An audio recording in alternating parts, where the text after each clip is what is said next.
Yo guys, what's going on? It's Speddy. Today I'm going to be going over some solid looking gears for you to farm and grind for when the expansion drops on October 3rd. And the website that I'll be using to cover all the pieces of gear in this video is the New World Database, or NWDB.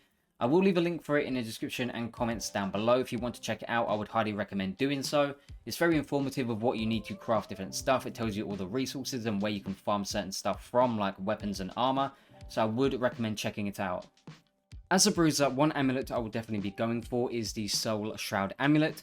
This is pretty much farmed while doing your chest run, so it can be dropped in Merkgard, Imperial Palace, Castrum in Brimstone Sands, etc. It has Magnify, Health, Slash Protection, and a random third perk if dropped as a legendary. This is classed as a named item, so you can use the Jewelry Matrix on it to change the third perk, providing you have the Jewelry Matrix and that perk's craft mod on you. This will likely save you a ton of money on buying, doing the 2 perk gamble, or the 3 perk force crafting. So as a bruiser for me, I will turn the third perk into either Stamina Recovery or the new perk Refreshing Recovery. If you do want Refreshing Recovery, I can imagine that perk's craft mod will be fairly expensive for a while, so you can farm the Corrupt Progenitor's Amulet instead, which has Refreshing Recovery and Health on it. This can be farmed from named bosses in Shattered Mountain. And this is an all-around solid ring if you play as a bruiser, and it is the Privateer's Heirloom. And it is 32 strength, so it doesn't even have Magnify, which makes this ring even more solid. Hearty, slash damage, and then a random third perk. And I would change this to either Leeching or Invigorated Punishment. Even though Invigorated Punishment doesn't show up on this list, I'm not sure if you can force that as a third perk, but I'd keep the craft mods just in case you can. And if you want to pick up this ring for yourself, then you can get it from the Barnacles and Black Powder final boss in the raid. Before I go over the next piece of gear, don't forget to check out my Twitch, which will be linked in the description and comments down below. I will be live streaming when the expansion drops, and all my progression with gear and everything will be live streamed over on there. So check it out, and also join my Discord if you have any questions or anything. I'd be happy to help. Next up, we have Empress Zhou's gear, which is going to be a solid choice if you want health and refreshing as 2 perks on your gear. So it could be pretty good for healers. Bear in mind, this is a full set of light gear, and the only downside to this is that all the pieces of gear have Magnify on, so make sure you are spec'd correctly so it scales with the build you are running. You can get this gear from the final boss in the Dynasty Shipyard Expedition in Ebonscale. While we're on the topic for healers, the Barnacles Expedition on Mutation 3 will have the chance to drop you the Siren's gear. This gear will have Magnify, Thrust Conditioning, plus 4% thrust damage absorption for 5 seconds after taking thrust damage. Each item with this perk does stack. And Physical Aversion. You can change the third perk if you want, as this is classed as named gear, so this could be good for PvP, especially against them Dex Assassins. And lastly, for healers, there is a life staff called the Corrupt Progenitor life staff, which can be dropped from named bosses in Shattered Mountain.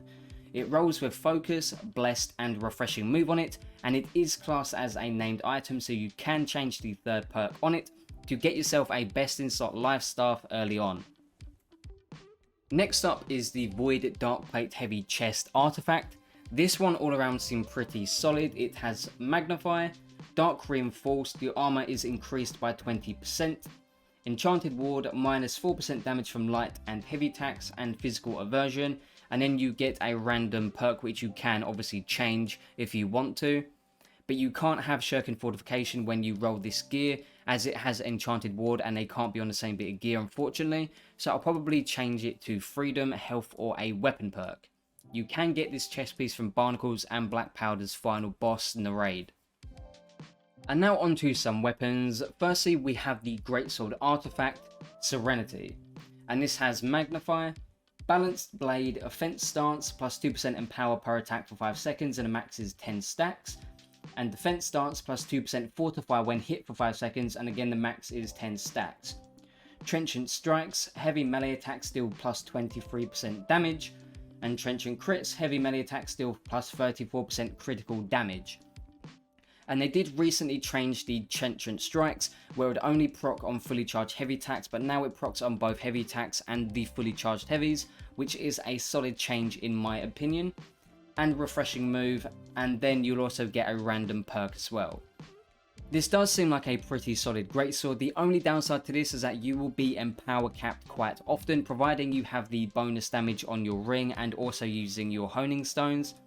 But if you want this, you can pick it up from the PvP reward track at level 20, but it will cost you 50,000 as of salt.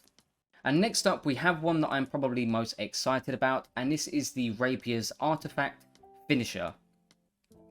And it has Magnify, Finisher Harmony, attacks against bleeding targets deal 50% more weapon damage and reduce Flourish's cooldown by 5%, 1 second cooldown, and works on both weapons.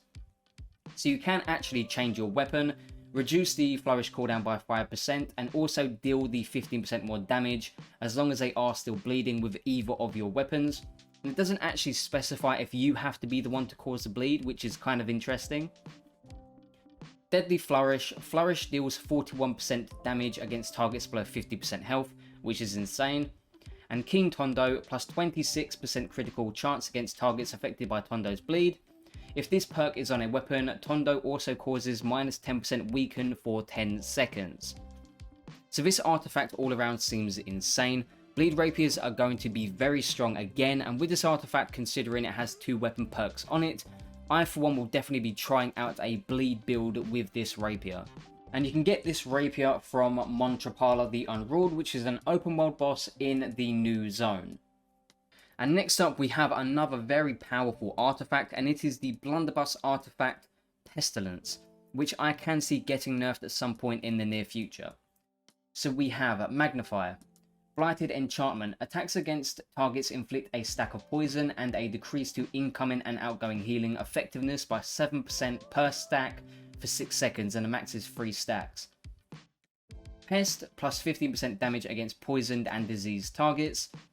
Plague Crits, critical strikes against targets below 50% inflict disease for 6 seconds, reducing healing effectiveness on the target by 26%, and then Keen, and then a random perk on top of them all as well.